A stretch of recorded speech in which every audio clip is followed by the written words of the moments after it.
Hello students, myself Rafin Sheikh. Today we shall continue with the next lesson. In the previous lesson we have done bivariate correlation. In that I have asked you to focus on the important aspects, Spearman's rank correlation and Karl-Spearschen, right? Now the second important topic on which you people have to focus is time series. That is lesson number 6 of your textbook, that is time series analysis. Time series analysis. This is also one of the most scoring lesson. This is also one of the most scoring lesson on which you can focus and you can get the marks. You can score the marks. Now, time series analysis. Here you have to focus basically on four types of problem. Number one is your 3 yearly moving average. Yes, it's 3 yearly.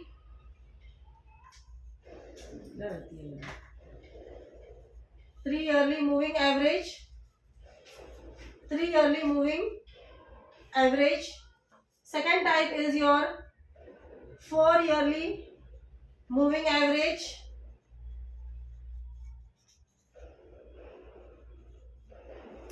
Then the third type is your 5 yearly moving average. And the last variety of problem which you have to focus on is fit a straight line trend. Fit a straight line trend. A straight line trend. Okay. Now if you will cover these 4 aspects, 4 types of problem, you can score the marks. Now let us start with the 3 yearly data now. I will solve one example from 3 yearly, 4 yearly, one from 5 yearly and one fit a straight line trend. If you focus on these aspects and only on these varieties of sums, you will be definitely able to score good marks. You will try to secure the passing marks. So let's start with the 3 yearly moving average. There is a slight differentiation in the working in all types of problem. Starting with the first variety, that is the 3 yearly moving average. Okay, now I will start with a question in that type. Please start students writing. Find 3 yearly moving average. Find 3 yearly moving average for the following data. Find 3 yearly moving average for the following data. 2 columns are there.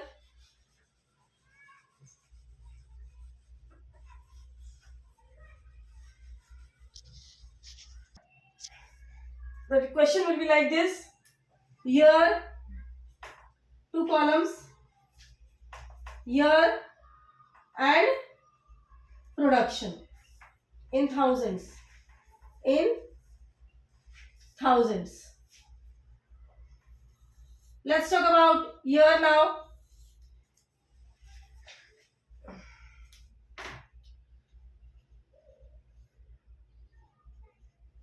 Two thousand, 2001, 2, 2003, 2004, 2005, 2006 and 2007. Okay.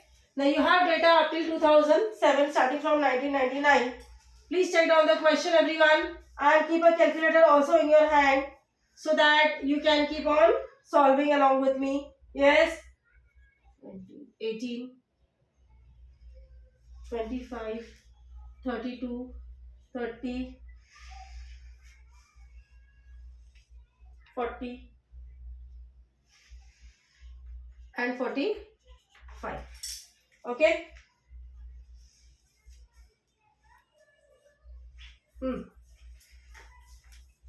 Well, so this is the question. Here it is given in this format. Year is there and production is there. Year 1999 से लेकर आपका 2007 तक year है students. और आपका दूसरा data जो है प्रोडक्शन है. प्रोडक्शन गिवन इन थाउजेंड्स 12, 15, 20 और इस तरीके से लास्ट तक 44 तक दिया है. ये आपका क्वेश्चन हो गया. Now let us see the solution of this, how you are going to solve it. Okay, आपको सॉल्यूशन करते समय आपने कॉपी कर लिया स्टूडेंट्स अंडर द बोर्ड. अब आपको यही सोल्यूशन में यही चीज आपको वर्टिकल फॉर्मेट में कॉपी करना है, ठीक है। I am rubbing the board, I hope you have copied down. Please take the calculator in your hand students so that you can calculate fast.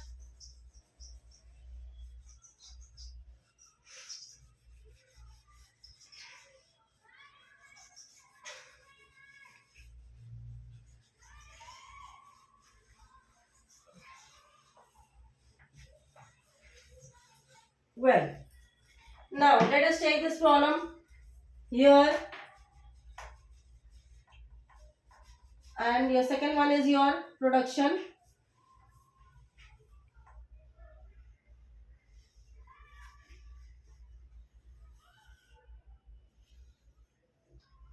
Then you will have to take 3 yearly total, 3 yearly total, and last is going to be your moving average, your moving average. Okay, now here it is 1999 से लेकर आपको 2007 तक लेना है बेटा।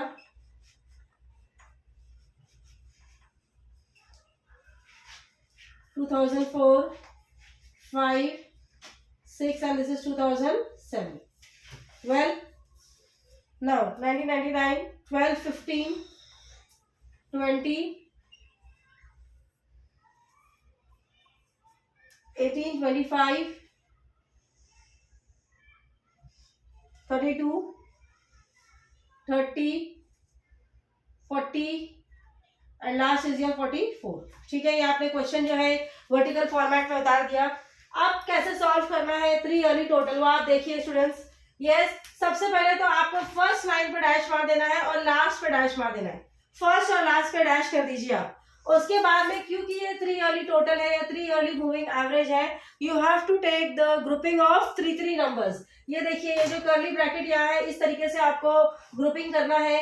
First line जो 1999 के पास आएगी वो डैश आएगी दोनों जगह, वहां पे आपको कुछ नहीं करना है। ठीक है, उसके बाद वर्किंग में होगा 12 plus 15 plus 20।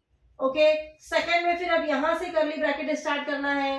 Then it will be 15 plus 20 plus 18। Next, उसके बाद में आपको यहाँ 20 से स्टार्ट करना है। मेरा कर्ली ब्रैकेट आप देखिए, इसके सामने आना चाहिए 2002 के सामने, यानी 20 प्लस 18 प्लस 25। उसके बाद में नेक्स्ट स्टेप में फिर आपकी कर्ली ब्रैकेट 18 से चालू होके it will go up till 32। 3 की जोड़ी बनाना है, 3 की ग्रुपिंग करना है स्टूडेंट्स। तो यहाँ पर 2003 के सामने आएगा। एग्जैक्टली आप लाइन के अंदर प्रॉब्लम नहीं करना, साइमल्टेनियस जैसे बताया वैसे करते रहिए। 18 प्लस 25 प्लस 32। वेल, उसके बाद में फिर वापस नेक्स्ट थर्ड ग्रुपिंग जो है 18 नहीं, अब आपका 25 से चालू होएगा, 25 से लेके 30 तक, यानी कि आपका यहाँ 2004 के एग्जैक्टली सामने आएगा। 25 plus 32 plus 30। Okay, next option में आपके पास 30 से शुरू होगा, 30 प्लस 40 प्लस 44 स्टार्ट। हाँ, नेक्स्ट आपका जो स्टार्ट होएगा 32 प्लस 30 प्लस 40 जाएगा आपका। और लास्ट जो ग्रुपिंग होगी आपकी, इट विल स्टार्ट फ्रॉम 30 जो आपका एंड हो जाएगा 44 पर। ठीक है, और ये आपका 2006 के डेटा के सामने आएगा और लास्ट 2007 पे हमने डैश मारा है, वहां कुछ नहीं करना है। तो यहाँ आपका हो जाएगा 30 प्लस 40 प्लस 44। ठीक है, इस तरीके से आपका पूरा डेटा हमने 3 करके ग्रुपिंग कर दिया। अब सबका प्लस कर लीजिए कैलकुलेटर से स्टूडेंट्स। 12 प्लस 15 प्लस 20 आपका आएगा 47। Please go on checking along with me. Yes, उसके बाद में 53 आएगा, देन 53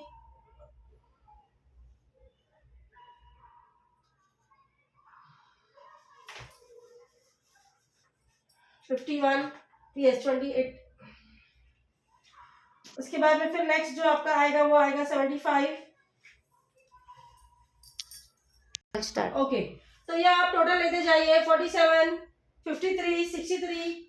उसके बाद में आपका आएगा 75। प्लीज चेक करिए बेटा, टोटल्स जो है 87 है, उसके बाद में 102 है और फिर ये है आपका 114। ठीक है, इतना करने के बाद आपको जो मूविंग एवरेज में आप क्या करना है स्टेप वो आप देखिए। यहाँ पर you have to do 47 divide by 3। Okay, 53 divide by 3, हर एक को डिवाइड बाय 3 करना है बेटा। 63 divide by 3, 75 divide by 3, 87 divide by 3, 102 divide by 3, 114 divide by 3. Use the calculator and find out the answers. यही रहेगा आपका moving average 15.6. Next 53 divide by 3 करिए आप लोग, 17.6. थर्ड है आपका 53 divide by 3, 63 divide by 3, 21. 75 divide by 3, 25. 87 divide by 3, 29. 102 divide by 3, 34. And last is 114 divided by 3. That is going to be 38. 114 divided by 3, 38. 3 3 is 9. 24 3 24 38. Yes. तो ये आपका बेटा आ गया, पूरा प्रॉब्लम सॉल्व हो गया ये. अब अगर आपको ये ग्राफिकली सॉल्व करना है, ऐसा क्वेश्चन आएगा, solve the 3 early moving averages and show them graphically. फिर आपको ग्राफ पेपर पे प्लॉटिंग करना होगा. वहां पर आपको ये जो ओरिजिनल डेटा है इसको हम बोलते हैं टाइम सीरीज. ओरिजिनल डेटा को हम क्या बोलते हैं? टाइम सीरीज बोलते हैं. और जो आपने वर्कआउट किया है उसको हम बोलते हैं मूविंग एवरेज. तो ये दोनों डेटा को आपको प्लॉट करना है ग्राफ पेपर पे. ये आपने कॉपी कर लिया. मैं आपको रफली यहाँ बता देती हूँ ग्राफ पे इसकी प्लॉटिंग कैसे होगी. Okay students, start. चलिए डेटा आपके पास है. अब वही चीज को हमको प्लॉट करना है. मान लीजिए ये आपका ग्राफ पेपर है, आपको एग्जाम में ग्राफ पेपर दिए जाएंगे, और नहीं तो आप आंसर शीट पे भी स्केल्स मार्क करके you can draw the graphs. ठीक है. तो ये आपका ईयर जो है आपके एक्स एक्सेस पर आएगा बेटा. एक्स एक्सेस पे आपका ईयर आएगा. वाई एक्सेस पे जो है आपका प्रोडक्शन आएगा. क्या आएगा? प्रोडक्शन आएगा. आपको अप्रोप्रिएट स्केल जो है फिक्स कर लेना है. Production and this is year. Okay. और यहाँ पर स्केल देना टॉप पे जरूरी होता है बेटा. हमारे स्केल पे आप लिख सकते हो एक्स एक्सिस जो है आपका, एक्स एक्सिस पे 1 unit is equal to 1 year. Okay. और वाई एक्सिस पर आपका जो है 1 यूनिट इज इक्वल टू 5 आप लिख सकते हो. यस. यहाँ पर प्लॉटिंग कैसे होगी देखिए आप लोग. 10 से स्टार्ट करो. 10, 15, 20, 25, 30. आप लोग देख लीजिए प्रोडक्शन में, एक्चुअल प्रोडक्शन में जो last minimum number, maximum number, और वो देखते हुए अप्रोप्रिएट स्केल जो है आप फ्रेम कर सकते हो. 45, 50, 55, 60 तक हम डाल देते हैं. ओके. तो आपने देखा हमने वाई एक्सेस पर प्रोडक्शन लिया है जो 5 का ब्रेक्स है. तो यहाँ पर आप दे दीजिए स्केल. एक्स एक्सेस पर 1, वाई एक्सेस पर 1 यूनिट इज इक्वल टू 5 आपको देना है. वाई एक्सेस पे क्या होगा बेटा? 1 यूनिट इज इक्वल टू 5 होगा. और वाई एक्सेस पर 1 यूनिट मतलब 1 साल होगा, जो आपको 1999 से शुरू करना है. 1999, 2000, 2001, 2002, 2003, 4, 5, 6 and this is 7. Up till 7 आपको करना है प्लॉट. ठीक है. जो आपका ओरिजिनल डेटा जो प्रोडक्शन है वो जो आप प्लॉटिंग करेंगे उसको हम बोलते हैं टाइम सीरीज. उसको आप स्केल दे दीजिए, सीधी लाइन आएगी, डैश. इसको हम बोलते हैं टाइम सीरीज. और जो प्लॉटिंग किया हुआ मूविंग एवरेज जो है उसको आप अलग मार्किंग करोगे, डैश डैश डैश बताओगे. इसको आप नाम दोगे मूविंग एवरेज. क्या नाम देंगे बेटा? इसको हम मूविंग एवरेज देंगे. ठीक है. अब आपको ओरिजिनल डेटा यानी कि जो प्रोडक्शन आपको क्वेश्चन में दिया हुआ है 12, 15, 20, 18, 25, 32, 30 और 40 और 44, ये लेके आपको आपका जो है पहले टाइम सीरीज जो है वो फिट करना है. ठीक है.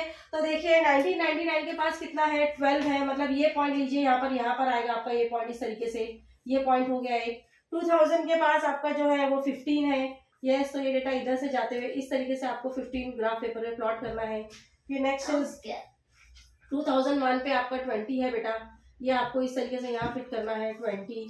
ठीक है. नेक्स्ट वाला आपका 2001 पे 20 है.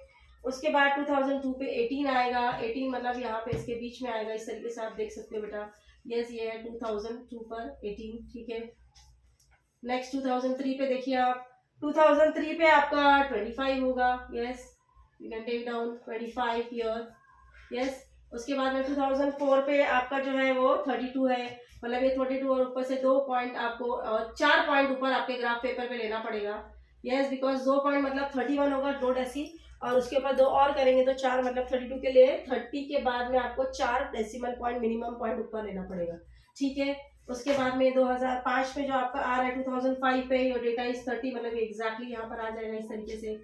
यस,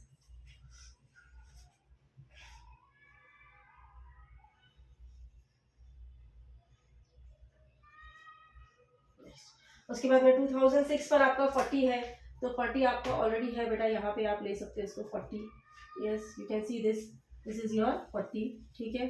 उसके बाद में 2007 पे आपका डेटा जो है वो 44 है, मतलब ये थोड़ा सा कुछ यहाँ पर आएगा इस तरीके से, तो this is going to be your 44। अब आपको क्या करना है, स्केल लेकर, फ्री हैंड कर्व नहीं बनाना है, स्केल ले करके आपको ये पॉइंट्स को ज्वाइन करना है, जैसे जैसे इस तरीके से ज्वाइन करना है, ठीक है।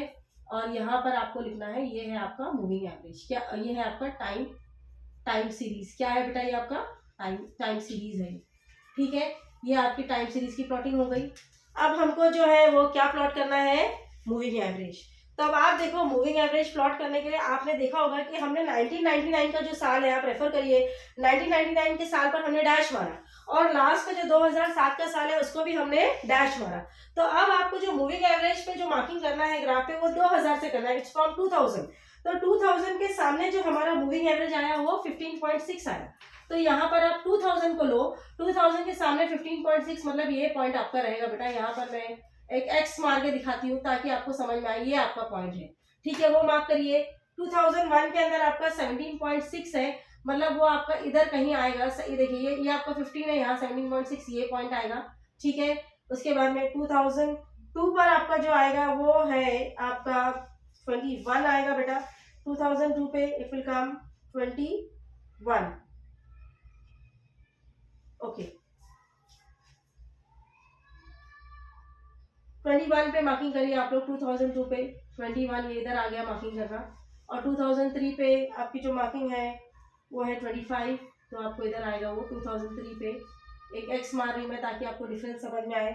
यस, 2000 आपका 3 पर आ गया 25, 2004 पर आपका आएगा 32, ओके, तो ये 32 मतलब यहाँ से कुछ ऊपर इधर होगा। यस, उसके बाद में आपका 2005 पे जो आएगा वो आएगा 30 आएगा, 2005 पे जाइए आप लोग, 30 मतलब एग्जैक्टली यहाँ पर आएगा, ओके। देन 2006 पे जो आएगा आपका 40 आएगा, yes it will be here this way, yes यही पॉइंट पे ओवरलैप हो रहा है, 40 दोनों बार 40 आ रहा है, ठीक है। और 2007 पे जो है आपका, अरे 25 2005 पे जो है आपका बेटा वो 29 है, 2005 पे जो है आपका 29 है, मतलब वो आपका इस इधर यहाँ पे पॉइंट आएगा 29 का, ठीक है, ये पॉइंट रहेगा। और 2006 पे जो आपका डेटा है वो है 34 है, तो 34 मतलब ये यहाँ से लेके थोड़ा कुछ ऊपर इधर आ जाएगा, yes not here but will come here, yes okay. और फिर आपका 2007 को हमने 34 है, और 2006 पे जो डेटा आएगा आपका that is going to be 38, yes that is going to be 38, और जो 2007 है वहाँ पे कुछ नहीं तो आपको छोड़ देना है। और ये जो एक्स एक्स जो आपने मार्क किया उसको लेके आप स्केल से ही ऐसे ज्वाइनिंग करेंगे आप लोग इस तरीके से, yes you are going to join like this, और ये रहा आपका मूविंग एवरेज, क्या रहेगा ये मूविंग एवरेज रहेगा, ओके दैट्स ऑल। इस तरीके से आप जब अगर ग्राफ पेपर पे करोगे तो आपको क्लियरली ग्राफ मिलेगा। This is the rough idea जो मैंने आपको दिया, इस तरीके से ग्राफ बनाना है, ओके तो ये आपको this question will be is entirely covered and it's a scoring and simple question. Please practice some more examples like this, okay so thank you students.